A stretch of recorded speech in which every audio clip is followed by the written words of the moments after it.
L'année 1847 marquait Londres d'une cicatrice invisible mais mortelle.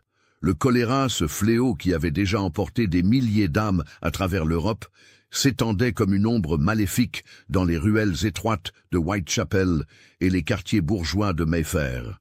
Les cloches des églises sonnaient quotidiennement pour les morts, créant une mélodie lugubre qui accompagnait les pas pressés des Londoniens masqués. C'est dans cette atmosphère de terreur collective que Dr Edmund Martin posa le premier jalon de ce qui deviendrait l'une des plus sombres dynasties criminelles de l'histoire européenne. Son laboratoire, situé au 47 Harley Street, dans le quartier médical le plus prestigieux de Londres, brillait d'une respectabilité que peu osaient remettre en question. Edmund Martin, homme de 43 ans, aux cheveux grisonnants soigneusement peignés et aux yeux d'un bleu glacial, avait étudié la chimie à Oxford avant de compléter sa formation médicale à Édimbourg. Sa réputation d'innovateur lui avait valu une clientèle composée de lords, de banquiers et même de membres de la famille royale. Sa femme, Charlotte Martin, née Pemberton, appartenait à une famille de manufacturiers textiles dont la fortune remontait aux premiers jours de la révolution industrielle. Leurs enfants, Algernon et Victoria, alors âgés respectivement de 22 et 19 ans, avaient reçu la meilleure éducation que l'argent puisse offrir.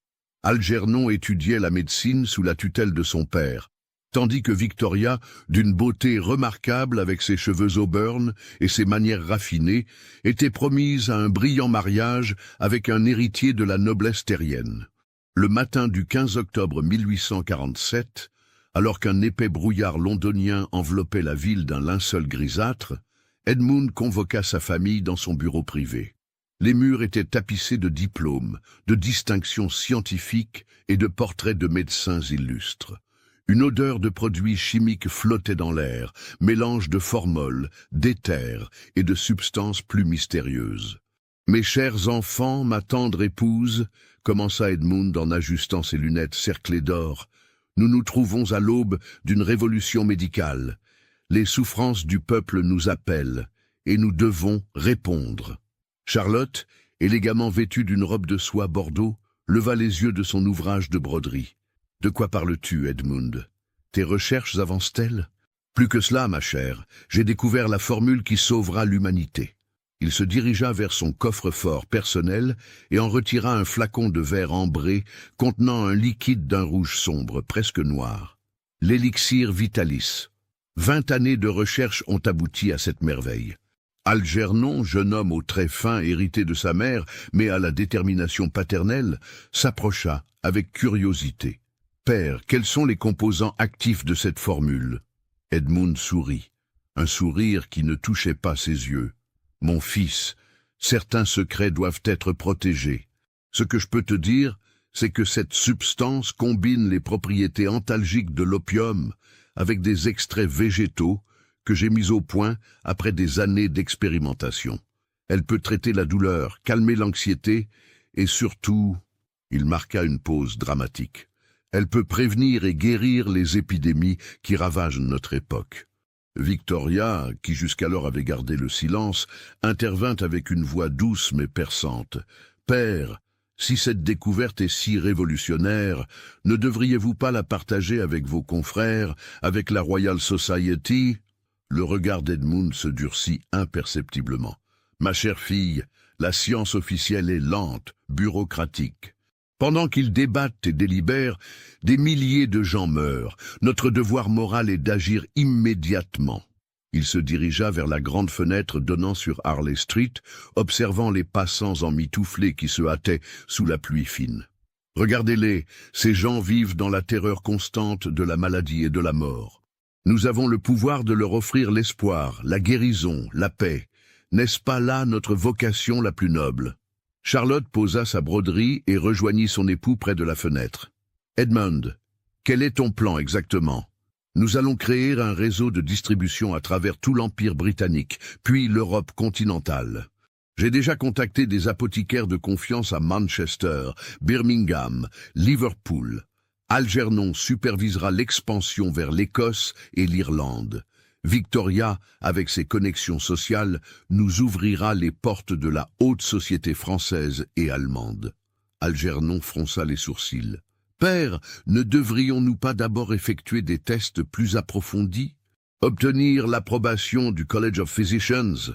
Edmund se retourna brusquement, ses yeux lançant des éclairs. « Mon fils, le temps presse. Chaque jour de retard coûte des vies humaines. Mes tests préliminaires sont concluants. L'élixir Vitalis agit rapidement, efficacement.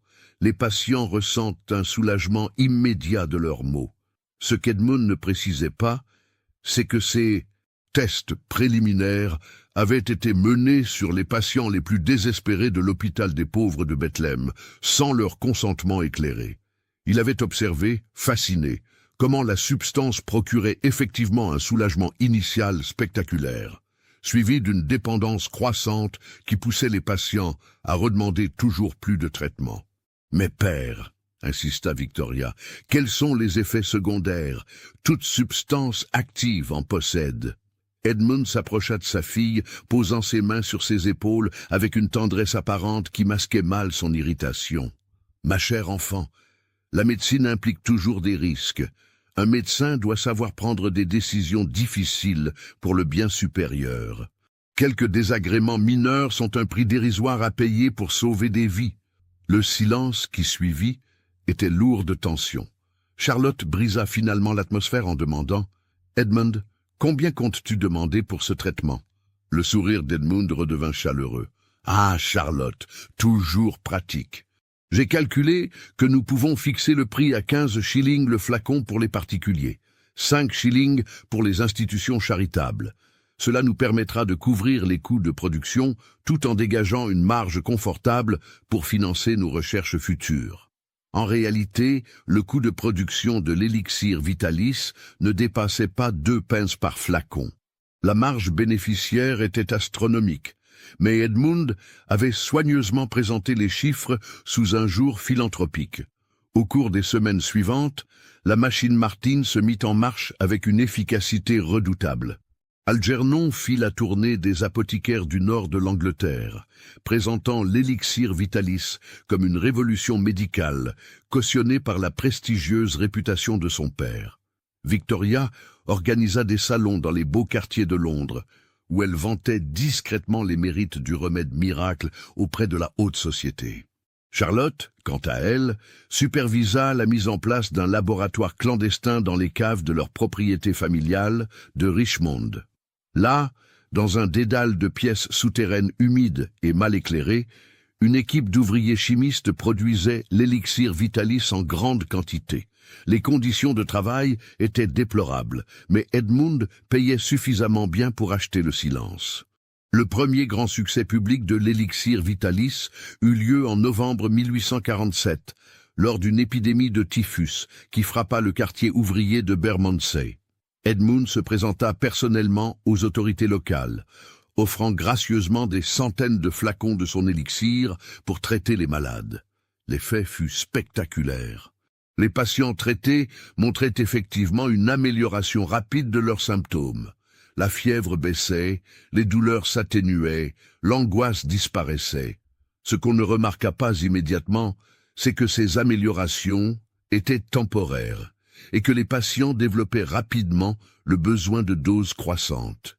La presse londonienne s'empara de l'histoire. Le Times consacra un article élogieux aux médecins philanthropes qui sauvent les pauvres de Bermondsey. Le Morning Chronicle qualifia l'élixir Vitalis de miracle de la science moderne.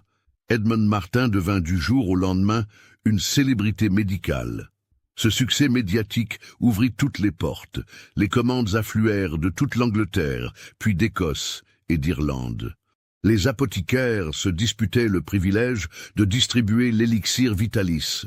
Edmund dut rapidement augmenter sa production, engageant de nouveaux chimistes et ouvrant des laboratoires satellites à Manchester et Birmingham. Mais c'est le soir du 12 décembre 1847 que les Martins franchirent véritablement le seuil de l'irréversible.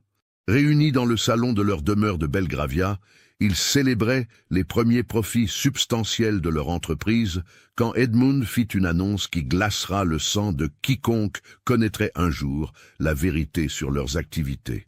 Mes chers enfants, nous avons prouvé que notre méthode fonctionne. Il est maintenant temps d'optimiser notre formule pour maximiser son efficacité. Algernon leva son verre de Porto. « Que veux-tu dire par là, père ?» Edmund sortit de sa poche un petit carnet de cuir noir, rempli de notes griffonnées à l'encre violette. J'ai observé que l'efficacité de l'élixir Vitalis augmente proportionnellement à la concentration d'alcaloïdes opiacés. En doublant la dose, nous obtenons non seulement un soulagement plus rapide, mais aussi une fidélisation accrue de notre clientèle. Victoria pâlit légèrement. « Père, n'y a-t-il pas un risque d'accoutumance ?» Le sourire d'Edmund était maintenant franchement sinistre. « Ma chère fille, l'accoutumance n'est qu'un terme médical pour décrire l'efficacité de notre traitement. Si nos patients en redemandent, c'est qu'ils en tirent un bénéfice réel. N'est-ce pas là la preuve ultime de notre succès ?» C'est à ce moment précis que Charlotte formula la question qui révéla la véritable nature de l'entreprise familiale. « Edmund, combien de temps nos patients survivent-ils en moyenne sous traitement ?»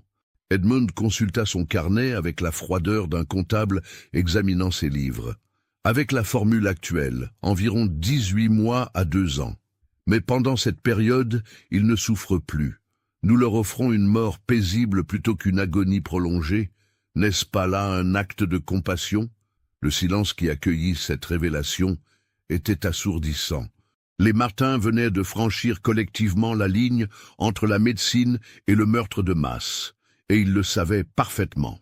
Au dehors, Londres continuait sa vie nocturne, ignorant que dans cette élégante demeure de Belgravia, une famille respectable venait de décider de transformer la souffrance humaine en une entreprise criminelle d'une ampleur sans précédent.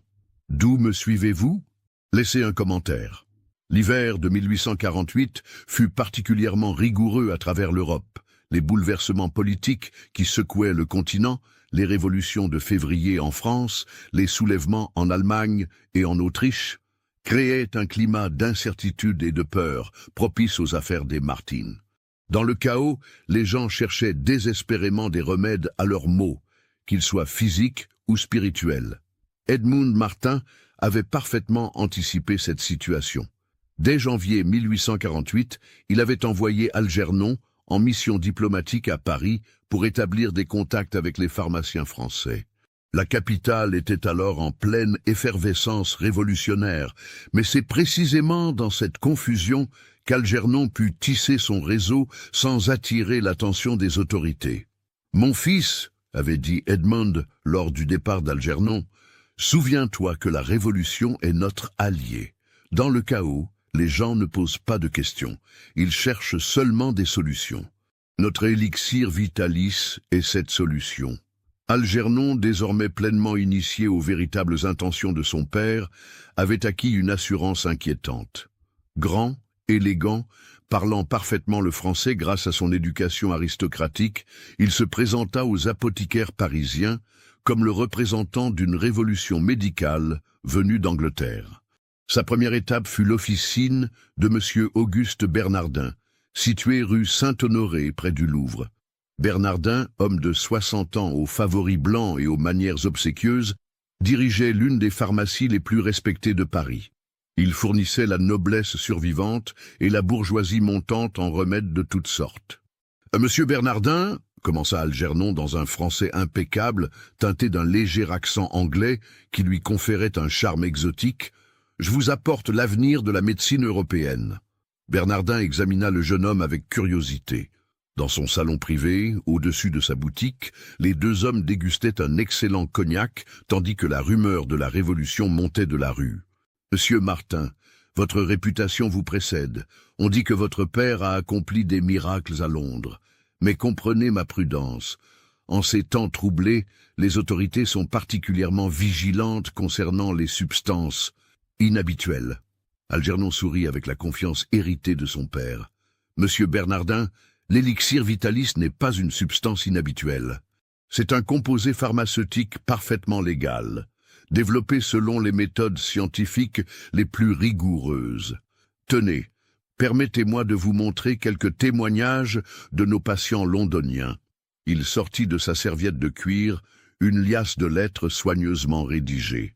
Ces témoignages, en partie authentiques et en partie falsifiés, racontaient des histoires de guérison miraculeuses. Une veuve de Whitechapel, sauvée de la consomption, un banquier de la City, libéré de ses migraines chroniques, des orphelins de l'East End, guéris de la malnutrition.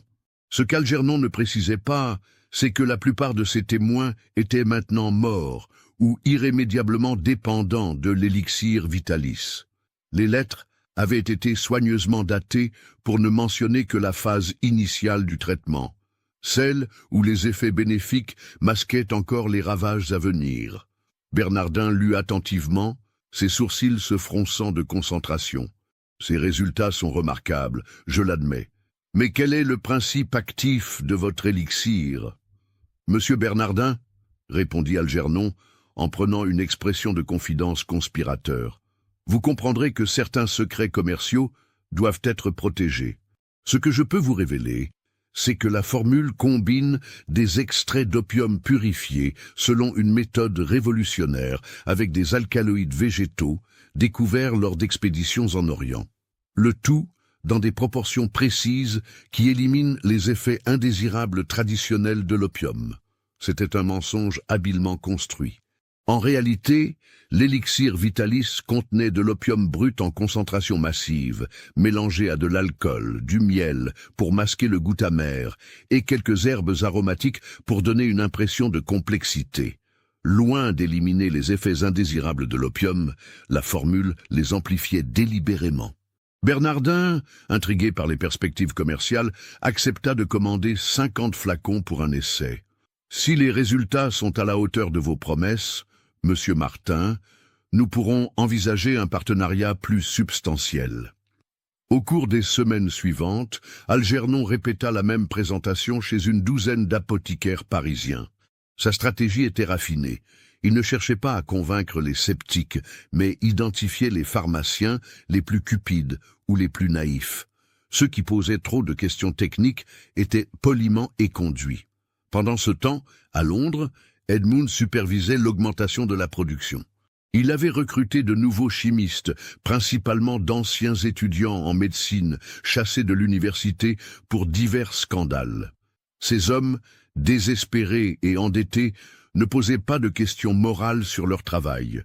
Le laboratoire principal de Richmond s'était considérablement agrandi. Edmund avait fait creuser de nouvelles caves, créant un véritable complexe souterrain où s'activaient jour et nuit une trentaine d'ouvriers. L'odeur caractéristique de l'opium en préparation imprégnait les murs de pierre humide. C'est dans ce laboratoire qu'Edmund mit au point ce qu'il appelait en privé ses formules spécialisées. Observant que différents types de patients réagissaient différemment à l'élixir Vitalis, il développa des variantes adaptées. Une version douce pour les enfants, une version forte pour les adultes robustes et une version ultime destinée aux cas les plus résistants. La version enfantine était particulièrement diabolique. Sucrée au miel et parfumée à la vanille, elle masquait complètement l'amertume de l'opium.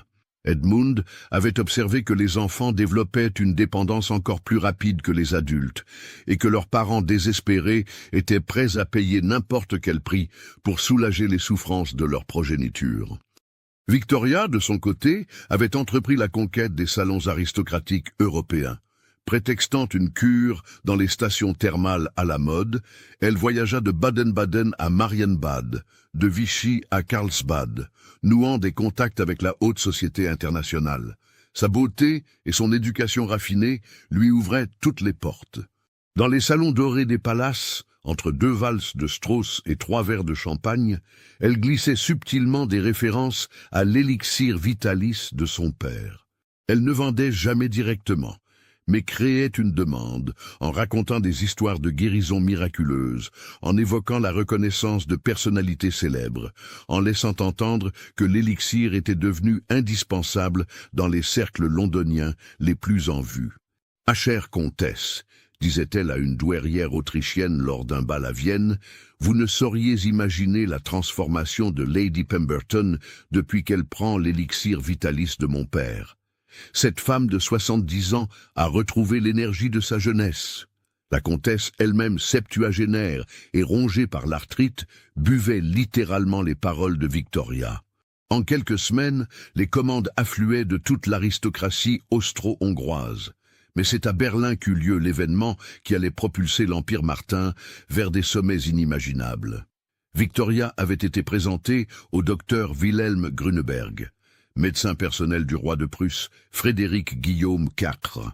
Grüneberg, homme de science rigoureux mais aussi courtisan habile, cherchait désespérément un traitement pour les migraines chroniques qui tourmentaient son royal patient. « Mademoiselle Martin », dit Grüneberg lors d'un dîner privé dans sa somptueuse demeure de Berlin, « si votre élixir vitalis peut réellement soulager Sa Majesté, vous aurez gagné la reconnaissance éternelle de la Prusse. » Victoria, consciente de l'enjeu, fit appel à toute sa science de la persuasion. « Docteur Grüneberg, mon père a traité des cas similaires parmi la noblesse anglaise.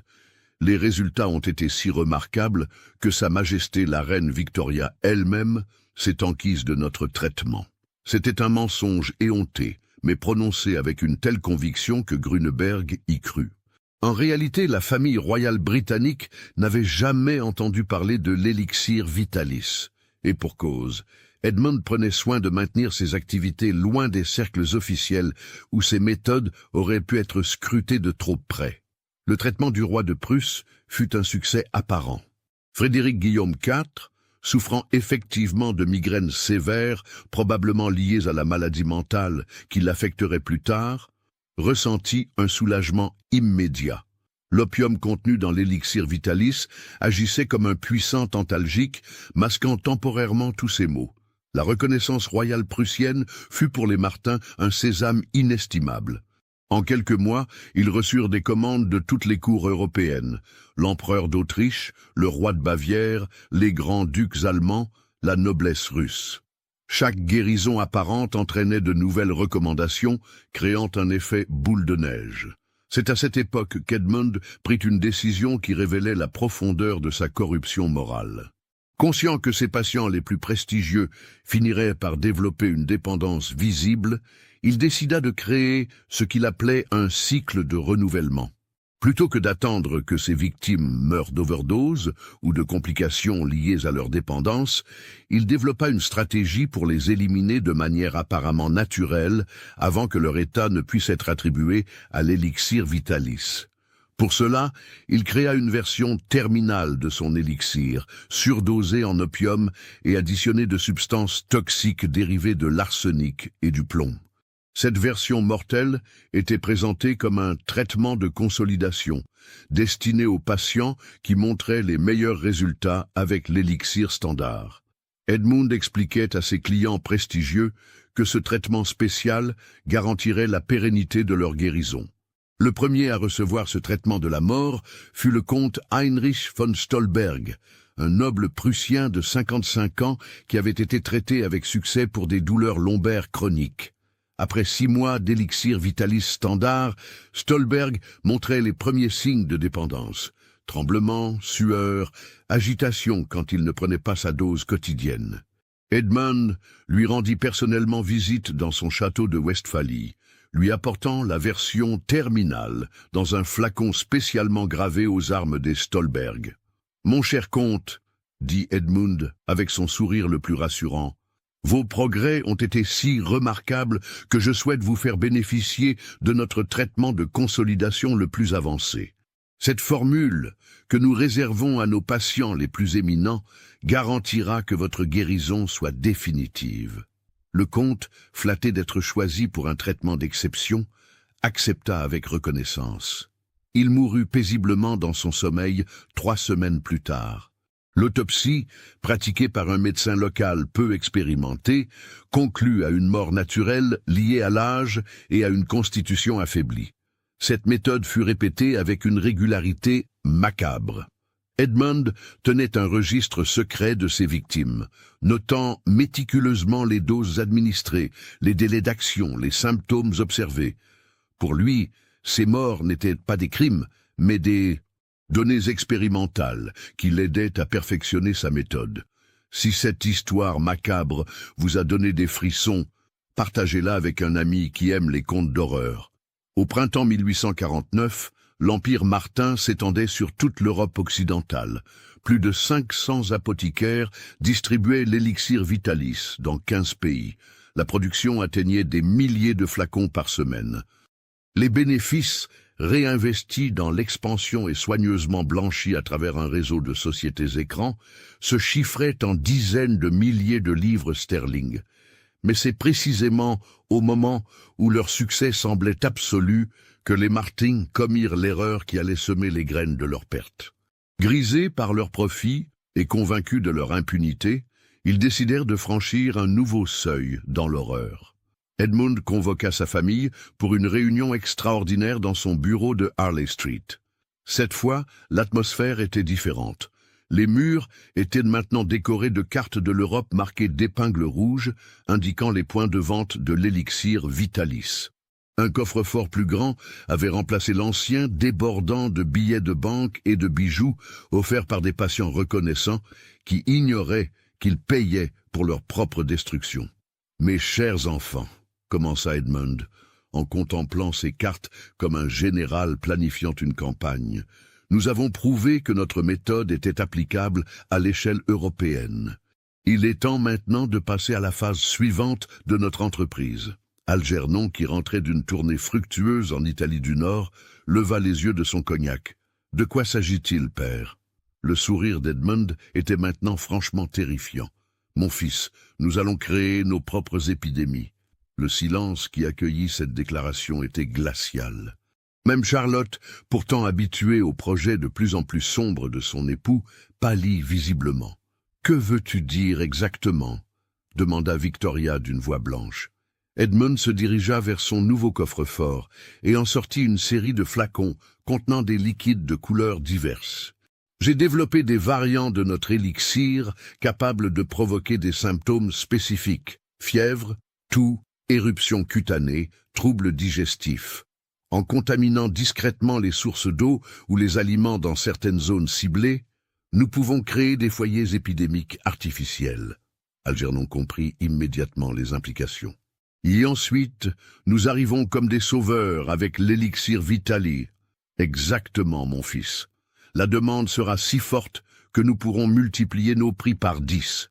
Et surtout, personne ne soupçonnera jamais que les sauveurs sont aussi les bourreaux. » C'était le franchissement ultime de la ligne rouge. Les Martin ne se contentaient plus d'exploiter les maladies existantes. Ils allaient maintenant en créer de nouvelles pour accroître leurs profits. L'humanité entière devenait leur laboratoire d'expérimentation. Au moment où Edmund prononçait ces mots, les cloches de Westminster sonnaient minuit. Une nouvelle ère de terreur venait de commencer, et les Martin étaient désormais les architectes conscients et délibérés de l'une des plus grandes catastrophes sanitaires de l'histoire européenne.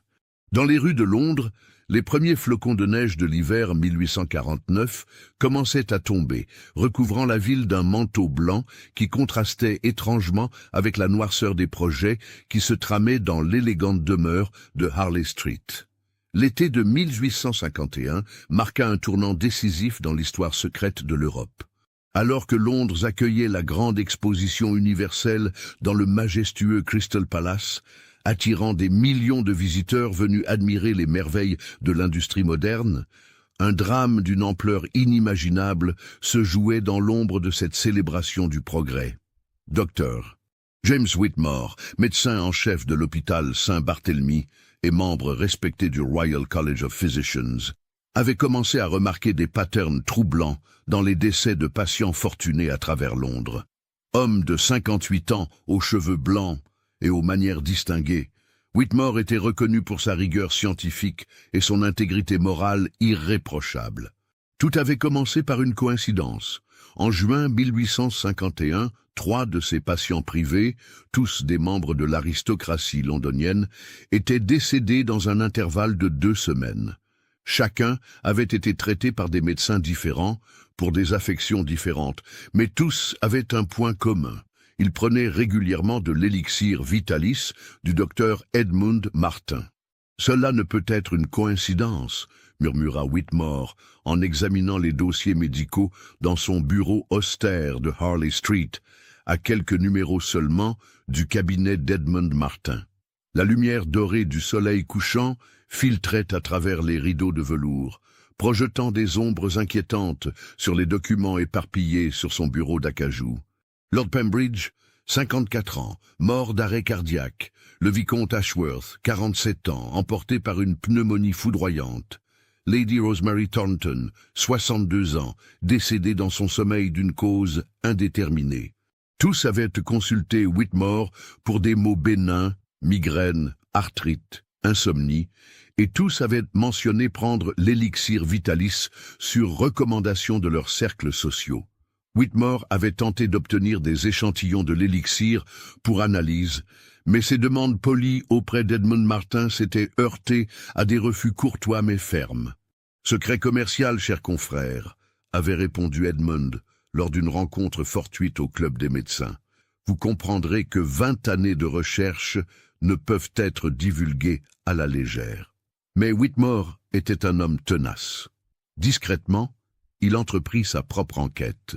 Il contacta des confrères à travers l'Angleterre, leur demandant s'ils avaient observé des décès inexpliqués parmi les utilisateurs d'élixir Vitalis. Les réponses qui lui parvinrent confirmèrent ses pires craintes. À Manchester, le docteur Reginald Foster signalait une mortalité anormalement élevée parmi les patients fortunés de la ville. À Birmingham, le docteur Sarah Pemberton, une des rares femmes médecins de l'époque, avait noté une recrudescence d'arrêt cardiaque chez les personnes de moins de 60 ans. À Liverpool, le docteur Michael O'Brien rapportait des cas troublants de démence précoce chez de jeunes adultes. Tous ces patients avaient un point commun, l'élixir Vitalis. C'est le 15 juillet 1851 que Whitmore fit la découverte qui allait changer le cours de l'enquête. Lady Margaret Fitzwilliam, une de ses patientes âgée de 43 ans, vint le consulter dans un état d'agitation extrême. « Docteur Whitmore », dit-elle en se tordant les mains, ses yeux injectés de sang trahissant un manque de sommeil chronique, « je ne peux plus me passer de mon élixir. Si je ne le prends pas toutes les 4 heures, je deviens folle. » Lady Fitzwilliam, habituellement d'une élégance impeccable, était méconnaissable. Ses cheveux châtains étaient ébouriffés, sa robe de soie froissée, ses mains tremblaient de manière incontrôlable. « Depuis quand prenez-vous cet élixir, milady ?» demanda Whitmore en l'aidant à s'asseoir dans le fauteuil de cuir de son cabinet. « Cela a commencé il y a 8 mois, pour des migraines. L'élixir Vitalis les a fait disparaître comme par magie. Mais maintenant, elle éclata en sanglots. Maintenant, si je ne le prends pas, les migraines reviennent 10 fois plus fortes, accompagnées de nausées, de sueurs, de tremblements. Mon mari menace de me faire interner si mon état ne s'améliore pas. » Whitmore examina attentivement sa patiente. Les symptômes qu'elle décrivait, dépendance physique, syndrome de sevrage, augmentation progressive des doses nécessaires, correspondaient exactement à ceux observés chez les consommateurs d'opium. Mais l'élixir Vitalis était présenté comme un remède inoffensif, approuvé tacitement par la communauté médicale londonienne. « Milady, accepteriez-vous de me confier votre flacon d'élixir pour analyse? Je vous promets la plus grande discrétion. » Lady Fitzwilliam hésita un instant, puis sortit de son réticule un petit flacon de verre ambré portant l'étiquette dorée caractéristique de l'élixir Vitalis. « Docteur, si vous pouvez m'aider à me libérer de cette prison chimique, je vous en serai éternellement reconnaissante. » Cette nuit-là, dans le laboratoire privé de son domicile de Bloomsbury, Whitmore entreprit l'analyse la plus importante de sa carrière. À la lueur de lampes à gaz, entouré d'alambics et de cornues, il décomposa méthodiquement le contenu du flacon. Ses premières observations confirmèrent ses soupçons. L'élixir contenait de l'opium en concentration massive, largement supérieure aux doses thérapeutiques recommandées. Mais ce n'était que le début de ses découvertes horrifiantes. En poussant son analyse, Whitmore identifia la présence d'arsenic, de plomb et d'autres métaux lourds en quantité toxique. Plus troublant encore, il détecta des traces de substances organiques qu'il ne parvenait pas à identifier avec les moyens de l'époque, mais qui dégageaient une odeur écœurante, rappelant la putréfaction. « Mon Dieu !» murmura-t-il en reposant ses instruments. « Ce n'est pas un médicament, c'est un poison raffiné. » Mais la véritable révélation survint quand Whitmore découvrit que la composition de l'élixir variait selon les flacons. En analysant d'autres échantillons obtenus discrètement auprès de collègues, il constata que certains contenaient des concentrations d'opium différentes, d'autres des additifs toxiques variables. Il y avait manifestement plusieurs formules, adaptées à des objectifs spécifiques. Les pièces du puzzle commençaient à s'assembler dans l'esprit de Whitmore. Edmund Martin ne se contentait pas de créer de la dépendance. Il expérimentait sur ses patients, testant différentes combinaisons mortelles comme un alchimiste démoniaque. Armé de ces preuves accablantes, Whitmore prit une décision qui allait sceller le destin des Martin. Il rédigea un rapport détaillé de ses découvertes et demanda une audience d'urgence au président du Royal College of Physicians, Sir Roderick Murchison. La rencontre eut lieu le 23 juillet 1851, dans le bureau lambrissé de chêne de Sir Roderick, au cœur de l'institution médicale la plus prestigieuse d'Angleterre. Murchison, homme de 69 ans à la barbe blanche soigneusement taillée, écouta le rapport de Whitmore avec une gravité croissante. « James, dit-il finalement, en posant ses lunettes sur le bureau, si vos accusations sont fondées, nous nous trouvons face au plus grand scandale médical de notre époque. Edmund Martin jouit d'une réputation irréprochable. Ses patients comptent parmi les personnalités les plus influentes du royaume. Sir Roderick, je sais que c'est difficile à croire, mais les preuves sont irréfutables. » Whitmore sortit ses analyses chimiques, ses correspondances avec les confrères de province, ses observations cliniques.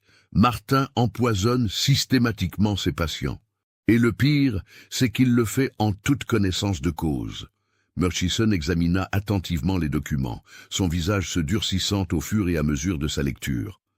En tant que géologue de formation avant de devenir médecin, il était parfaitement capable de comprendre les analyses chimiques de Whitmore. Ces concentrations d'arsenic et de plomb sont effectivement mortelles à moyen terme, admit-il. Et cette quantité d'opium? Mon Dieu, James, c'est de l'empoisonnement délibéré. Sir Roderick, ce n'est pas tout. Whitmore sortit une carte d'Europe où il avait marqué tous les cas suspects signalés par ses correspondants internationaux. L'épidémie s'étend bien au-delà de l'Angleterre. J'ai des rapports de France, d'Allemagne, d'Autriche. Les victimes se comptent déjà par milliers. Le silence qui suivit était lourd de conséquences. Murchison comprenait les implications politiques et sociales d'un tel scandale. Edmund Martin comptait parmi ses patients des membres de la famille royale, des parlementaires, des banquiers, des industriels. Révéler publiquement ces crimes reviendrait à admettre que l'élite européenne avait été systématiquement empoisonnée par un charlatan respecté. « James, dit finalement Murchison d'une voix grave, nous devons agir avec une prudence extrême. Une révélation prématurée pourrait provoquer une panique générale et déstabiliser les institutions. Je vais constituer discrètement une commission d'enquête. En attendant, continuez vos investigations, mais dans le plus grand secret. » Ce que Whitmore et Murchison ignoraient, c'est qu'Edmund Martin avait anticipé cette éventualité depuis longtemps. Grâce à un réseau d'informateurs placés dans les institutions médicales, il était au courant de l'enquête de Whitmore avant même que celui-ci ne rencontre Murchison. Le soir du 24 juillet, Edmund convoqua sa famille pour une réunion d'urgence dans sa demeure de Belgravia. L'atmosphère était électrique. Pour la première fois depuis le début de leur entreprise criminelle, les Martin faisaient face à une menace réelle. « Mes chers enfants », commença Edmund, son habituel calme teinté d'une tension perceptible. « Notre position devient précaire. Le docteur. Whitmore et ses alliés commencent à comprendre la véritable nature de nos activités. Algernon, maintenant âgé de 26 ans et endurci par 4 années de complicité criminelle, demanda « Père, quelles sont nos options ?» Edmund sourit, mais ce sourire n'avait plus rien d'humain. « Mon fils, nous avons prévu cette situation dès le début. Il est temps d'activer notre plan de sortie. » Il se dirigea vers son coffre-fort principal et en sortit une liasse de documents. Faux passeports, actes de propriété de biens immobiliers en Suisse et en Amérique du Sud, comptes bancaires offshore, lettres de crédit international. « Nous allons disparaître, » dit-il simplement, « mais pas avant d'avoir effacé toutes les preuves de nos activités. » Victoria, maintenant âgée de 23 ans et devenue aussi implacable que son père, posa la question que tous redoutaient.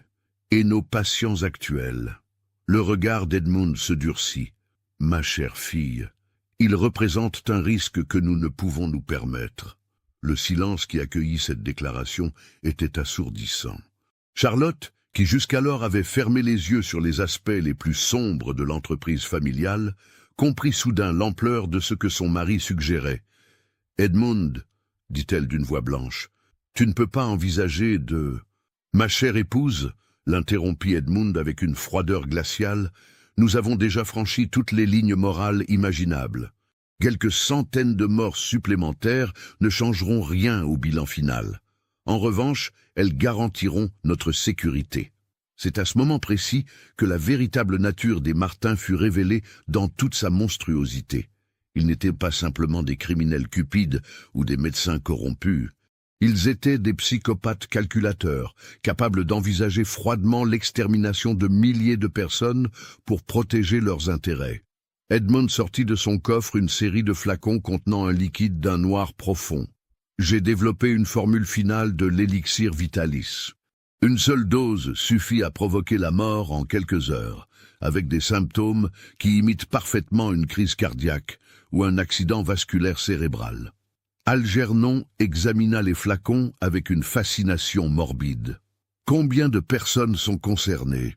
Environ 3000 patients actifs en Angleterre, 8000 en Europe continentale. Edmund énumérait ces chiffres avec la même désinvolture qu'un comptable récitant un inventaire. La distribution simultanée de la formule finale dans tous nos points de vente créera l'illusion d'une épidémie naturelle. Les autorités seront trop occupées à gérer la crise sanitaire pour enquêter sur nos activités. Le plan était d'une efficacité diabolique. En éliminant simultanément tous leurs patients, les Martin effaceraient les preuves vivantes de leurs crimes tout en créant un chaos qui masquerait leur fuite. Soutenez notre chaîne en cliquant sur le bouton Merci en forme de cœur afin que nous puissions continuer à vous proposer des histoires aussi sombres et captivantes que celle-ci. Victoria, dont la beauté masquait désormais une cruauté sans limite, posa une question pratique. Comment organisons-nous la distribution? C'est déjà en cours, répondit Edmund avec satisfaction. J'ai envoyé des télégrammes codés à tous nos distributeurs européens. Ils croient qu'il s'agit d'une nouvelle formule améliorée. La distribution commencera demain simultanément dans toutes les villes européennes où nous opérons. Algernon fronça les sourcils. Et si certains distributeurs refusent ou posent des questions? Le sourire d'Edmund était maintenant franchement terrifiant. Mon fils, ceux qui pourraient nous poser problème ont déjà reçu leur propre dose de la formule finale. J'ai personnellement rendu visite à une douzaine d'apothicaires ces dernières semaines. Ils ne parleront plus jamais. C'est à cet instant que Charlotte Martin, jusque-là complice silencieuse des crimes de sa famille, comprit qu'elle avait épousé un monstre. L'homme qu'elle avait aimé, le brillant médecin qu'elle avait admiré, n'existait plus. À sa place se tenait un sociopathe capable de planifier froidement l'extermination de milliers d'innocents. « Edmund, dit-elle d'une voix tremblante, nous devons arrêter. Ce n'est plus de la médecine, c'est de la barbarie pure. » Edmund se tourna vers sa femme, et pour la première fois depuis 20 ans de mariage, Charlotte vit de la haine dans ses yeux. « Ma chère Charlotte, dit-il d'une voix d'une douceur terrifiante, tu as eu le privilège de partager ma vision et mes succès. Tu ne peux pas maintenant prétendre à l'innocence. Nous sommes tous complices, nous sommes tous coupables, et nous irons tous jusqu'au bout. » C'est à ce moment que la réalité frappa Charlotte de plein fouet. Elle comprit qu'elle et ses enfants étaient désormais prisonniers d'Edmund, liés à lui par une chaîne de crimes si lourde qu'aucune rédemption n'était possible. Ils avaient vendu leur âme au diable, et le diable réclamait maintenant son dû. Dans la nuit londonienne, les premiers télégrammes d'Edmund partaient vers l'Europe continentale, porteurs d'un message de mort qui allait plonger le continent dans l'une des plus grandes catastrophes sanitaires de son histoire. Et dans les rues obscures de la capitale britannique, un médecin intègre nommé James Whitmore travaillait fiévreusement, ignorant qu'il était peut-être le seul homme capable d'empêcher l'apocalypse que les Martins s'apprêtaient à déchaîner sur l'humanité. L'histoire entrait dans sa phase finale, et personne ne savait encore qui l'emporterait, la science au service du bien ou la science au service du mal. Le matin du 26 juillet 1851, l'Europe s'éveilla sans savoir qu'elle vivait ses dernières heures d'innocence. Dans 15 pays, de Lisbonne à Vienne, de Stockholm à Naples, des centaines d'apothicaires préparaient la distribution de ce qu'ils croyaient être une version améliorée de l'élixir Vitalis. Aucun d'entre eux ne se doutait qu'ils s'apprêtaient à devenir les agents inconscients du plus grand massacre de l'histoire médicale européenne. À Londres, dans son laboratoire de Bloomsbury, le docteur James Whitmore travaillait sans relâche depuis l'aube. Après sa rencontre avec Sir Roderick Murchison, il avait intensifié ses recherches, analysant chaque échantillon d'élixir Vitalis qu'il parvenait à se procurer. Ses découvertes devenaient de plus en plus alarmantes. Emery, appela-t-il sa gouvernante, une femme d'âge mûr qui s'occupait de sa maison depuis la mort de sa femme, portait ce message immédiatement au Royal College. Il s'agit d'une urgence médicale de première importance. Mary Thornton, habituée aux manies de son employeur, mais surprise par son ton d'extrême urgence, prit le pli scellé sans poser de questions. Elle ne savait pas qu'elle transportait peut-être les dernières preuves capables d'arrêter une catastrophe imminente. Le message de Whitmore était bref, mais explosif. Sir Roderick, nouvelle analyse, révèle toxicité mortelle immédiate, concentration arsenic multipliée par 10 dans derniers échantillons. Suspect changement formule pour élimination massive, patient. Demande intervention urgente autorité. J. Whitmore. Pendant ce temps, à travers l'Europe, la machine de mort d'Edmund Martin se mettait en marche avec une précision horlogère. À Paris, Auguste Bernardin, l'apothicaire de la rue Saint-Honoré, qui avait été l'un des premiers à distribuer l'élixir Vitalis en France, préparait sa livraison matinale sans se douter qu'il manipulait la mort en flacon. « Monsieur Bernardin, dit son assistant, un jeune homme nommé Pierre Dubois, cette nouvelle formule a une odeur étrange. Ne devriez-vous pas effectuer quelques tests avant de la distribuer ?» Bernardin, homme consciencieux mais pressé par les demandes de sa clientèle aristocratique, balaya ses inquiétudes d'un geste. « Mon cher Pierre, le docteur. Martin est un scientifique de renommée internationale. Ses formules sont approuvées par les plus hautes autorités médicales d'Angleterre. Nous ne devons pas faire attendre nos patients. » À Vienne, le docteur Wilhelm Grünberg, médecin personnel de l'empereur d'Autriche, recevait personnellement un envoi spécial d'élixir Vitalis, formule impériale, envoyée directement par Edmund Martin. La lettre d'accompagnement, rédigée sur le papier à en-tête personnelle du médecin anglais, précisait « Mon cher confrère, cette formule exceptionnelle a été développée spécialement pour Sa Majesté. Elle garantit une efficacité immédiate et durable. » À Berlin, Munich, Rome, Amsterdam, Bruxelles, la même scène se répétait. Des médecins respectables, des apothicaires honorables, des membres de la haute société recevaient ce qu'ils croyaient être un cadeau de la science moderne. En réalité, ils recevaient leur arrêt de mort, soigneusement emballé et livré avec les compliments d'un psychopathe génial. C'est à 14h30 précise, heure de Londres, que commença ce qui resterait dans les archives secrètes comme la journée noire de 1851. À cette heure, dans toute l'Europe, les premiers patients commencèrent à prendre leur dose quotidienne de la nouvelle formule de l'élixir Vitalis. Lady Margaret Fitzwilliam, la patiente de Whitmore qui l'avait alertée sur la nature addictive de l'élixir, fut parmi les premières victimes.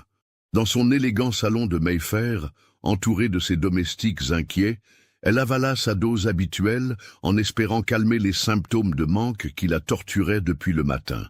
L'effet fut immédiat et terrifiant. En quelques minutes, Lady Fitzwilliam ressentit une douleur fulgurante dans la poitrine, comme si un point de fer broyait son cœur. Ses yeux se révulsèrent, ses membres se contractèrent en spasmes incontrôlables. Elle s'effondra sur le tapis perçant de son salon, le corps secoué de convulsions, de l'écume sanguinolente s'échappant de sa bouche. « Milady !» cria sa femme de chambre, Mrs. Patterson, en se précipitant vers elle. « Appelez le médecin, vite !» Mais il était déjà trop tard. Lady Fitzwilliam rendit son dernier souffle dans d'atroces souffrances, ses yeux fixes exprimant une incompréhension totale face à cette trahison de la médecine en laquelle elle avait placé sa confiance. À travers Londres, la même scène se répétait simultanément dans des dizaines de demeures aristocratiques. Lord Pemberton s'effondrait dans son club privé de Saintes. James, provoquant la panique parmi les membres. Le vicomte Ashbury mourait dans son bureau de la City, ses derniers mots étant une malédiction contre le docteur Martin. Lady Rosemary Thornton expirait dans sa bibliothèque privée, entourée de livres de médecine qu'elle consultait pour comprendre son mal mystérieux. En l'espace de 2 heures, plus de 200 personnes avaient trouvé la mort à Londres seulement, et ce n'était que le début. À Paris, la situation était encore plus dramatique. L'aristocratie française, déjà affaiblie par les bouleversements politiques récents, subissait un véritable hécatombe. Dans les salons dorés du Faubourg Saint-Germain, dans les hôtels particuliers de l'avenue des Champs-Élysées, la mort frappait avec une régularité de métronome. Le comte de Montmorency s'effondra lors d'un déjeuner officiel à l'Élysée, créant une panique au plus haut niveau de l'État. La duchesse de Polignac mourut dans son carrosse, en revenant de l'opéra, ces derniers spasmes effrayant si profondément ses chevaux qu'ils s'emballèrent, provoquant un accident qui fit plusieurs blessés supplémentaires. Mais c'est à Vienne que la catastrophe prit des proportions véritablement historiques. L'empereur François-Joseph lui-même avait pris sa dose d'élixir vitalis, formule impériale, à 15 heures précises, selon son rituel quotidien immuable.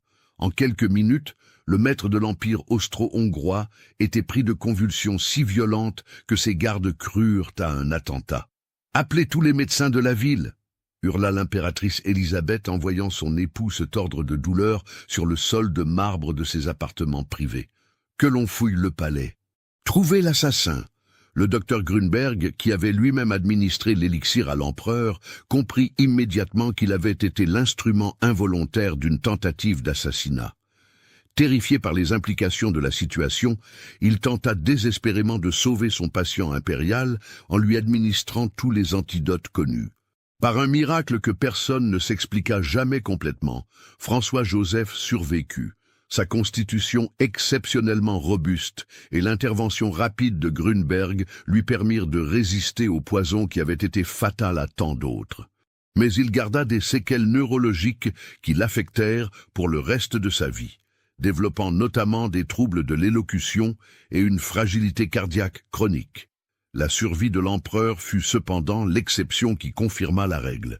À travers l'empire austro-hongrois, des dizaines de nobles, de bourgeois, d'intellectuels tombaient comme des mouches. À Budapest, Prague, Cracovie, Trieste, les mêmes scènes de mort subites se répétaient. En Allemagne, la situation était tout aussi catastrophique. Le roi de Bavière, Maximilien II, s'effondra pendant une audience officielle, créant une crise constitutionnelle majeure. Le roi de Saxe, Friedrich Auguste II, mourut dans d'atroces souffrances, ses derniers mots étant « Maudit soit ce médecin anglais ». En Italie, où l'élixir Vitalis avait été introduit par Victoria Martin lors de ses tournées mondaines, l'aristocratie de la péninsule était décimée. À Rome, Florence, Milan, Naples, les palais se transformaient en morgues. Le pape Pie IX lui-même, qui avait accepté de bénir publiquement l'élixir Vitalis après une guérison spectaculaire de ses migraines, faillit succomber. Seule l'intervention de son médecin personnel, qui lui fit vomir immédiatement après la prise de l'élixir, lui sauva la vie. Pendant ce temps, à Londres, le docteur Whitmore assistait impuissant au massacre. Alerté par les premières morts suspectes, il avait tenté de contacter les autorités, mais le système médical britannique était dépassé par l'ampleur de la catastrophe. Les hôpitaux débordaient de victimes. Les médecins étaient submergés par des cas qu'ils ne comprenaient pas. « Sir Roderick », dit Whitmore, en faisant irruption dans le bureau du président du Royal College. « C'est exactement ce que je craignais. Martin a empoisonné simultanément tous ses patients. » Murchison, qui venait de recevoir des rapports alarmants de toute l'Europe, était livide. « James, la situation dépasse tout ce que nous avions imaginé. Nous recevons des télégrammes de Paris, Vienne, Berlin, Rome. C'est une catastrophe continentale. Il faut arrêter Martin immédiatement, s'exclama Whitmore. Chaque minute qui passe coûte des vies. Mais quand Scotland Yard se présenta au 47 Harley Street, ils trouvèrent le cabinet d'Edmund Martin vide et nettoyé de fond en comble. Aucun document, aucun échantillon, aucune trace des activités du médecin criminel. Même les meubles avaient été emportés. L'enquête révéla rapidement que la famille Martin avait quitté Londres la veille au soir. Leurs domestiques affirmaient qu'ils étaient partis pour une cure thermale en Suisse, mais aucune réservation n'avait été trouvée dans les établissements helvétiques habituels. En réalité, les Martin avaient mis en œuvre leur plan d'évasion avec une précision militaire. Grâce à de faux passeports préparés depuis des mois, ils avaient embarqué sur un cargo à destination de l'Amérique du Sud, emportant une fortune évaluée à plusieurs millions de livres sterling, l'équivalent de plusieurs milliards d'euros actuels. Mais même en fuite, Edmund Martin continuait à tuer. Avant son départ, il avait pris soin d'éliminer tous les témoins gênants. Ses assistants chimistes furent retrouvés morts dans le laboratoire de Richmond, empoisonnés par des vapeurs accidentellement libérées. Ses informateurs dans les institutions médicales moururent de mort naturelle, suspecte. Même sa gouvernante et ses domestiques furent retrouvés sans vie dans la demeure de Belgravia, officiellement victime d'une fuite de gaz. Au fur et à mesure que les heures passaient, l'ampleur du désastre devenait claire. Les télégrammes affluaient de toute l'Europe, rapportant des milliers de morts simultanées dans 15 pays. En 3 jours, plus de 12 000 personnes avaient péri, toutes ayant en commun la prise récente d'élixir vitalis. Les gouvernements européens, d'abord déconcertés par cette épidémie mystérieuse, commencèrent rapidement à établir des liens. À Londres, le Premier ministre Lord John Russell convoqua une réunion d'urgence du cabinet. La nouvelle que l'empereur d'Autriche avait failli mourir empoisonné par un médecin britannique menaçait de provoquer une crise diplomatique majeure. « Messieurs, » déclara Russell d'une voix grave dans la salle du conseil de Downing Street, « nous faisons face à la plus grande catastrophe criminelle de l'histoire moderne. Un sujet britannique a empoisonné l'élite européenne. Si nous ne trouvons pas rapidement une solution, nous risquons la guerre. » Le ministre des Affaires étrangères, Lord Palmerston, était livide. « Premier ministre, j'ai reçu un ultimatum de Metternich. L'Autriche exige que nous livrions ce Martin dans les 48 heures, faute de quoi elle considérera son acte comme un acte de guerre de la part de la Grande-Bretagne. » « Où en est l'enquête de Scotland Yard ?» demanda le ministre de l'Intérieur. L'inspecteur-chef Bradshaw, convoqué spécialement pour ce conseil de crise, répondit d'un ton sombre « Messieurs, Edmund Martin et sa famille ont disparu sans laisser de traces. Nous avons fouillé toutes leurs propriétés, interrogé tous leurs employés survivants, ceux qui n'ont pas été mystérieusement empoisonnés. Ils se sont volatilisés. »« Comment est-ce possible ?» s'exclama Russell. « Un homme ne peut pas disparaître avec sa famille. »« Premier ministre, » répondit Bradshaw en consultant ses notes, « Martin préparait visiblement cette éventualité depuis des années. Nous avons découvert qu'il possédait des comptes bancaires secrets en Suisse, des propriétés sous de faux noms en Amérique du Sud, des contacts dans la pègre londonienne, capables de fournir de faux papiers. Cet homme était un criminel d'exception. Pendant que les autorités britanniques tentaient de gérer la crise diplomatique à travers l'Europe, les familles des victimes commençaient à comprendre qu'elles avaient été trompées par un empoisonneur de génie. Les témoignages de dépendance, les symptômes de sevrage, les morts suspectes des mois précédents prenaient soudain tout leur sens.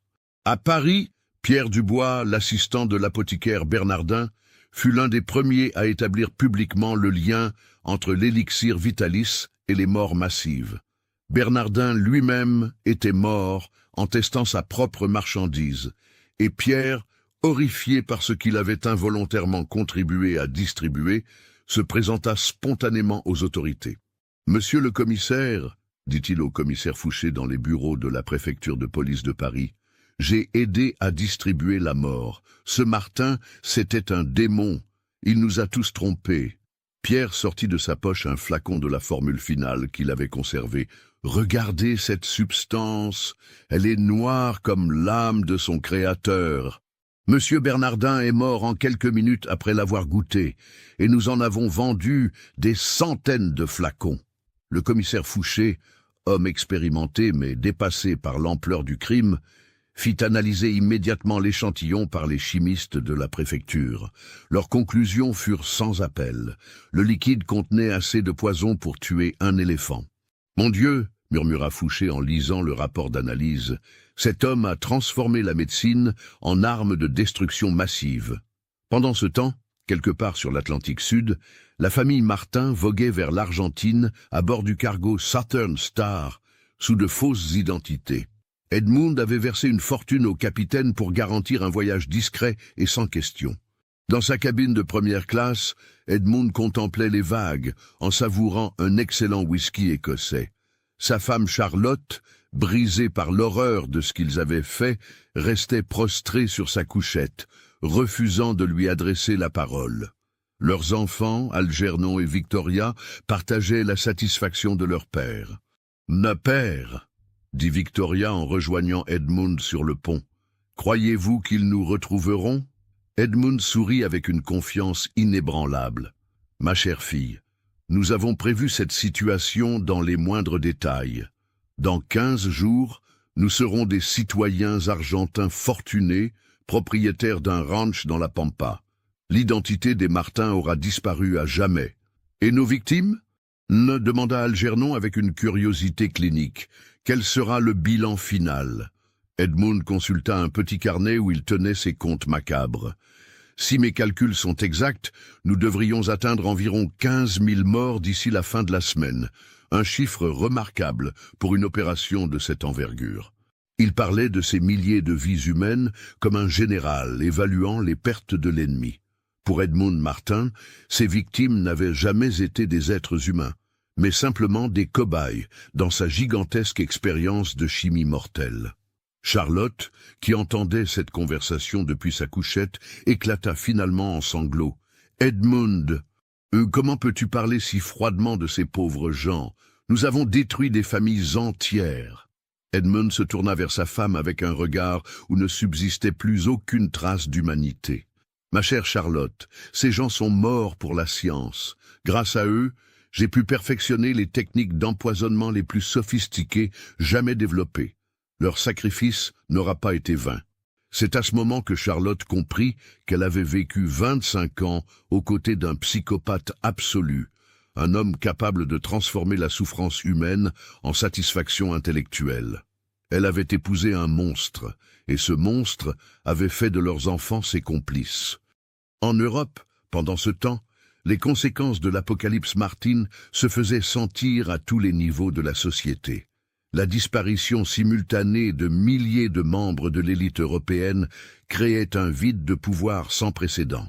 Des entreprises perdaient leurs dirigeants, des propriétés restaient sans héritiers, des fortunes se retrouvaient en déshérence. Mais plus grave encore, la confiance du public envers la médecine s'effondrait complètement.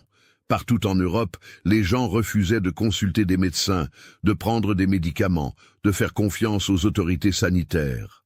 Cette crise de confiance allait provoquer d'autres épidémies, plus classiques mais tout aussi meurtrières, car les populations terrorisées refusaient désormais tout traitement médical.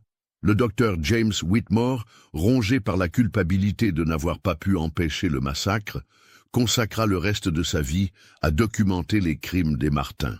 Il constitua un dossier de plusieurs milliers de pages, rassemblant témoignages, analyses chimiques, correspondances, preuves de toutes sortes. « Si nous ne pouvons pas les traduire en justice, déclara-t-il à Sir Roderick Murchison, au moins pouvons-nous nous assurer que l'histoire se souvienne de leurs crimes. » Mais Murchison, sous la pression du gouvernement britannique soucieux d'éviter un scandale international, prit une décision qui allait sceller le secret des Martins pour l'éternité. « James, dit-il d'un ton grave, votre dossier sera classé secret d'État. Ces informations ne doivent jamais être rendues publiques. Imaginez le chaos si la population apprenait qu'un médecin britannique respecté a empoisonné l'élite européenne. La médecine mettrait des décennies à reconquérir la confiance du public. Mais Sir Roderick, protesta Whitmore, nous devons à la vérité, à la justice, à la mémoire des victimes. James, l'interrompit Murchison avec une fermeté inhabituelle. Quelquefois la vérité est trop dangereuse pour être révélée. Le gouvernement de Sa Majesté a décidé que cette affaire relevait de la sécurité nationale. Votre dossier sera conservé dans les archives secrètes de l'État. Il ne devra jamais être consulté sans autorisation expresse du Premier ministre. C'est ainsi que l'un des plus grands crimes de l'histoire européenne fut enterré dans le secret des archives gouvernementales. Les familles des victimes ne connurent jamais la vérité sur la mort de leurs proches. L'opinion publique attribua l'hécatombe de juillet 1851 à une épidémie mystérieuse, baptisée la peste de l'été. Les gouvernements européens, pour éviter une crise diplomatique majeure, s'accordèrent tacitement pour ne jamais évoquer publiquement l'affaire Martin. Une omerta officielle s'abattit sur l'un des épisodes les plus sombres de l'histoire du continent. Seuls quelques initiés, médecins, diplomates, responsables politiques, gardèrent le secret de cette tragédie. Et au fil des décennies, même ces témoins disparurent, emportant dans leur tombe la vérité sur les crimes de la famille Martin. En Argentine, les Martins s'installèrent dans un luxueux domaine près de Buenos Aires, sous les identités d'Eduardo Martinez et de sa famille. Ils vécurent dans l'opulence, respectés par la société locale qui les prenait pour de riches immigrants européens ayant fui les troubles politiques de l'époque. Edmund continua ses expériences jusqu'à sa mort en 1889, utilisant comme cobayes les populations indigènes de la Pampa argentine. Algernon devint un propriétaire terrien influent. Victoria épousa un riche éleveur local. Charlotte mourut en 1863, emportant ses remords dans la tombe. À leur mort, les Martins laissèrent derrière eux une fortune colossale et aucun regret. Ils avaient réussi l'un des crimes les plus parfaits de l'histoire. Tuer 15 000 personnes et échapper totalement à la justice. Leurs descendants, ignorant la véritable nature de leur héritage, prospérèrent en Argentine pendant des générations. Certains devinrent des personnalités respectées de la société sud-américaine. D'autres s'illustrèrent dans les affaires ou la politique. Aucun ne soupçonna jamais que sa fortune était bâtie sur l'un des plus grands massacres de l'histoire européenne. Londres, 1923, 72 ans après la catastrophe. Dans les caves poussiéreuses des archives nationales britanniques, un jeune archiviste nommé Thomas Bradshaw, petit-fils de l'inspecteur qui avait enquêté sur l'affaire Martin, tomba par hasard sur une caisse marquée « Classification spéciale, accès restreint ». Par une négligence administrative, cette caisse avait été mal étiquetée lors d'un déménagement et se trouvait mélangée aux archives publiques de l'époque victorienne. Thomas, passionné d'histoire médicale et préparant une thèse sur les épidémies du XIXe siècle, ouvrit innocemment cette caisse. Ce qu'il y découvrit allait changer sa vie et révéler enfin la vérité sur l'un des crimes les plus parfaits de l'histoire. « Mon Dieu !» murmura-t-il en examinant les documents jaunis par le temps. « Qu'est-ce que tout cela ?»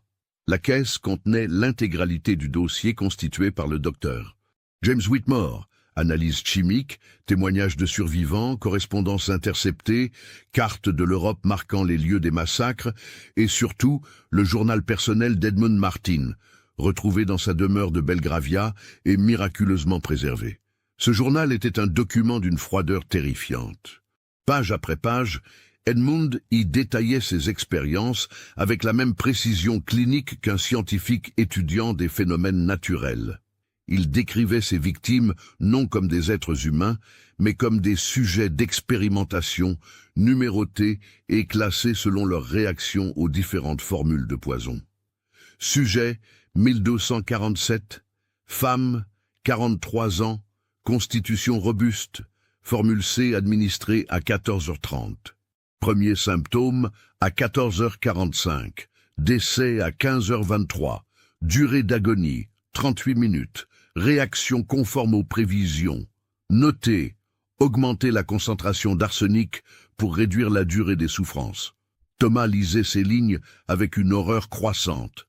Ce n'était pas seulement un empoisonneur, c'était un scientifique fou qui avait transformé le meurtre de masse en méthode expérimentale. Plus troublante encore, le journal révélait que les Martin n'avaient pas agi seuls.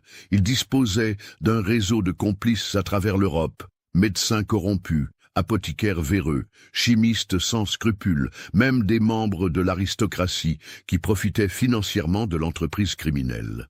Rencontrer le baron von Richter à Vienne. Il accepte de financer l'expansion en Autriche-Hongrie en échange de 30% des bénéfices. Sa connaissance de la cour impériale sera précieuse. Il comprend parfaitement les enjeux de notre travail et ne pose aucune question morale gênante. Thomas comprit rapidement qu'il tenait entre ses mains l'un des secrets d'État les plus explosifs de l'Empire britannique. Cette découverte pouvait ruiner la réputation de dizaines de familles aristocratiques européennes, remettre en question des fortunes héritées, révéler des complicités au plus haut niveau des gouvernements. Mais Thomas était un homme intègre, animé par un sens profond de la justice. Il décida de révéler la vérité, quelles qu'en soient les conséquences. Il commença par contacter les descendants des victimes identifiées dans le journal d'Edmund Martin. Beaucoup de ces familles existaient encore, ignorant que leurs ancêtres avaient été assassinés par un médecin fou plutôt que morts de maladies naturelles. Lady Penelope Ashworth, arrière-petite-fille du vicomte Ashworth, mort en 1851, reçut Thomas dans son salon de Belgravia. Cette femme de 60 ans, élégante et distinguée, écouta avec une incrédulité croissante le récit de la véritable mort de son ancêtre. « Monsieur Bradshaw, dit-elle d'une voix tremblante, êtes-vous en train de me dire que mon arrière-grand-père n'est pas mort de maladie, mais qu'il a été empoisonné par un charlatan ?» Malheureusement, milady, c'est exactement cela. Et il n'était pas seul. Plus de 15 000 personnes ont été assassinées par la famille Martin. Lady Ashworth se leva brusquement, marchant vers la fenêtre qui donnait sur Hyde Park. « Monsieur Bradshaw, si ce que vous dites est vrai, pourquoi n'en avons-nous jamais entendu parler? Pourquoi cette affaire a-t-elle été cachée ?» Thomas sortit de sa serviette une copie de l'ordre de classification signé par le Premier ministre Lord Russell en 1851. « Milady, votre gouvernement a décidé que cette vérité était trop dangereuse pour être révélée. » C'est alors que Lady Ashworth posa la question qui allait révéler l'ampleur véritable du scandale. « Monsieur Bradshaw, savez-vous ce que sont devenus ces Martins? Ont-ils été punis pour leurs crimes ?» Thomas baissa les yeux, conscient de la douleur qu'il allait infliger. « Milady, non seulement ils n'ont jamais été punis, mais ils ont vécu dans le luxe jusqu'à leur mort naturelle. Et leurs descendants vivent encore aujourd'hui en Argentine, respectés et fortunés. » Le silence qui suivit était assourdissant. Lady Ashworth comprit que non seulement son ancêtre avait été assassiné, mais que ses assassins avaient prospéré impunément pendant des décennies. Thomas entreprit alors une campagne pour révéler publiquement l'affaire Martin. Il contacta les journaux, les éditeurs, les parlementaires, mais partout il se heurta à un mur de silence. Les pressions gouvernementales, les menaces légales, les tentatives de corruption s'abattaient sur quiconque tentait de publier ces révélations. « Mr. Bradshaw, lui dit Sir William Harcourt, secrétaire d'État à l'intérieur, Lors d'une entrevue tendue à Whitehall, vous jouez avec des forces qui vous dépassent. Cette affaire touche au fondement même de notre système politique et social. Abandonnez cette folie avant qu'il ne soit trop tard. Sir William, répondit Thomas avec une détermination inébranlable, 15 000 personnes ont été assassinées et leurs assassins n'ont jamais payé. La justice n'a pas de date d'expiration. Mais les pressions s'intensifièrent. Thomas perdit son emploi aux archives nationales. Ses amis l'abandonnèrent un à un. Sa fiancée rompit leurs fiançailles, incapable de supporter l'ostracisme social qui frappait quiconque était associé à ses révélations. Désespéré, mais toujours déterminé, Thomas prit une décision radicale. Puisque la vérité ne pouvait être révélée en Angleterre, il l'exposerait ailleurs. En 1924, il s'exila en France, emportant avec lui des copies de tous les documents de l'affaire Martin. À Paris, il rencontra un éditeur indépendant, Marcel Proust, homonyme du célèbre écrivain, qui accepta de publier ses révélations sous le titre « Le crime parfait », la vérité sur l'Apocalypse de 1851. Le livre, publié en français en 1925, fit l'effet d'une bombe à travers l'Europe. Pour la première fois, le public découvrait l'existence de cette famille de médecins britanniques qui avait empoisonné l'élite européenne et échappé à toute justice. Les réactions furent immédiates et violentes. Le gouvernement britannique tenta de faire interdire le livre, provoquant un incident diplomatique avec la France. Les familles aristocratiques européennes se divisèrent entre celles qui réclamaient justice et celles qui préféraient maintenir le silence pour protéger leur réputation. Mais c'est en Argentine que les révélations de Thomas eurent les conséquences les plus dramatiques. Les descendants des Martin, devenus les Martinez, découvrirent avec horreur la véritable nature de leur héritage. Carlos Martinez, arrière-petit-fils d'Edmund Martin et propriétaire de l'une des plus grandes estancias d'Argentine, lut le livre de Thomas dans sa bibliothèque de Buenos Aires. Homme respectable de 55 ans, père de famille et philanthrope reconnu, il comprit soudain que sa fortune était bâtie sur l'un des plus grands crimes de l'histoire. « Ah, Maria, dit-il à sa femme en refermant le livre, les mains tremblantes, notre famille descend de monstres. » Maria Martinez, née Fernandez, issue de l'une des plus anciennes familles créoles d'Argentine, refusa d'abord de croire à ces révélations. Carlos, ce sont peut-être des mensonges, des calomnies, mais Carlos avait toujours été intrigué par certains aspects de l'histoire familiale, l'arrivée mystérieuse de ses ancêtres en Argentine, leur fortune inexpliquée, l'absence totale de correspondance avec l'Europe. Tout prenait maintenant un sens terrifiant. Il décida de mener sa propre enquête, engageant des détectives privés pour retrouver des traces de l'activité de ses ancêtres. Ce qu'ils découvrirent acheva de le convaincre. Dans les archives de l'estancia familiale, ils trouvèrent le laboratoire secret d'Edmund Martin, intact après plus de 60 ans. Dans ce laboratoire, Edmund avait continué ses expériences jusqu'à sa mort, testant de nouveaux poisons sur les populations indigènes locales. Des centaines de flacons contenant des substances toxiques diverses étaient soigneusement étiquetés et catalogués. Un carnet détaillait les expériences menées sur les Indiens Guarani de la région. Carlos comprit que les crimes de sa famille ne s'étaient pas arrêtés en Europe. En Argentine aussi, les Martin avaient continué à tuer pour satisfaire leur curiosité scientifique perverse. Face à cette révélation, Carlos prit une décision qui stupéfia la société argentine. Il convoqua une conférence de presse à Buenos Aires et révéla publiquement l'identité criminelle de ses ancêtres. « Mesdames et messieurs, déclara-t-il devant les journalistes médusés, je suis l'arrière-petit-fils d'Edmund Martin, l'un des plus grands criminels de l'histoire européenne. Ma fortune est bâtie sur le sang de milliers d'innocents. Je ne peux plus vivre avec ce fardeau. » Il annonça qu'il lèguerait la totalité de sa fortune à un fonds d'indemnisation des familles des victimes européennes et argentines de ses ancêtres. Sa décision provoqua un séisme dans la haute société sud-américaine. Mais tous les descendants des Martin ne firent pas preuve de la même intégrité que Carlos. Certains nièrent les révélations, d'autres tentèrent de faire disparaître les preuves, quelques-uns même organisèrent des campagnes de désinformation pour protéger leur réputation. Elena Martínez Silva, petite fille de Victoria Martin, devenue l'une des femmes les plus influentes de l'aristocratie chilienne, refusa catégoriquement d'admettre la culpabilité de ses ancêtres. « Ces accusations sont ridicules », déclara-t-elle à la presse de Santiago. Ma grand-mère était une femme respectable qui a fui l'Europe pour des raisons politiques. Ces soi-disant preuves ne sont que des falsifications destinées à nuire à notre famille. Elena utilisa sa fortune et son influence pour faire pression sur les autorités chiliennes afin qu'elles interdisent la diffusion du livre de Thomas Bradshaw. Elle finança même des historiens complaisants pour qu'ils rédigent une version alternative de l'histoire de sa famille. Cette division entre les descendants des Martins créa des fractures durables dans la société sud-américaine. Certaines familles furent détruites par la révélation de leur héritage criminel. D'autres se radicalisèrent dans le déni. Pendant ce temps, en Europe, les familles des victimes tentaient d'obtenir justice et réparation. Mais 75 ans après les crimes, la plupart des preuves avaient disparu, les témoins étaient morts, les gouvernements refusaient de rouvrir officiellement l'affaire.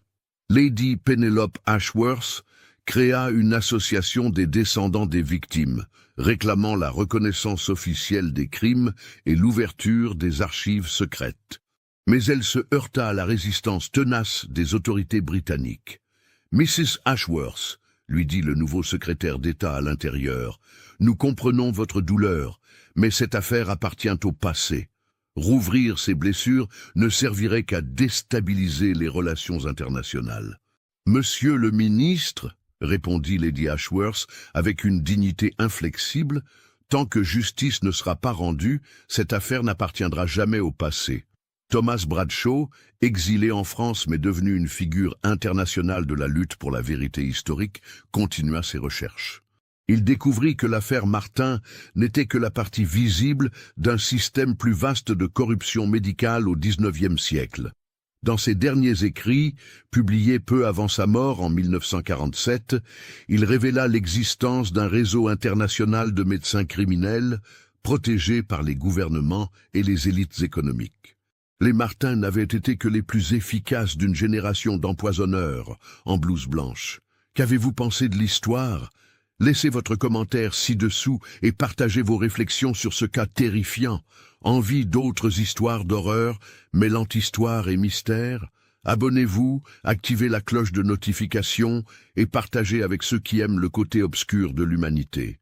À bientôt pour le prochain cauchemar. De nos jours, dans les archives secrètes du gouvernement britannique, le dossier Martin reste classifié, plus d'un siècle et demi après les faits.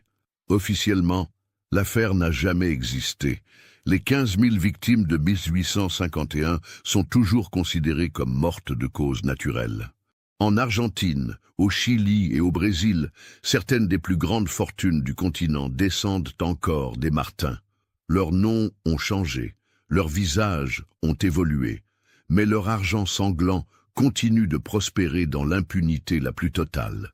Parfois, dans les universités européennes, un étudiant en histoire tombe sur une référence obscure à l'épidémie de l'été 1851. Invariablement, ces recherches se heurtent à des murs de silence, des archives manquantes, des témoignages perdus. Car le crime parfait n'est pas celui qui ne laisse aucune trace, mais celui dont les traces sont si bien cachées que personne n'ose les révéler. Les Martins ont réussi là où tous les autres criminels ont échoué. Ils ont transformé leur crime en secret d'État, leur culpabilité en raison d'État, leur impunité en nécessité politique. Et quelque part, dans les brumes de l'histoire officielle, leurs victimes attendent encore justice.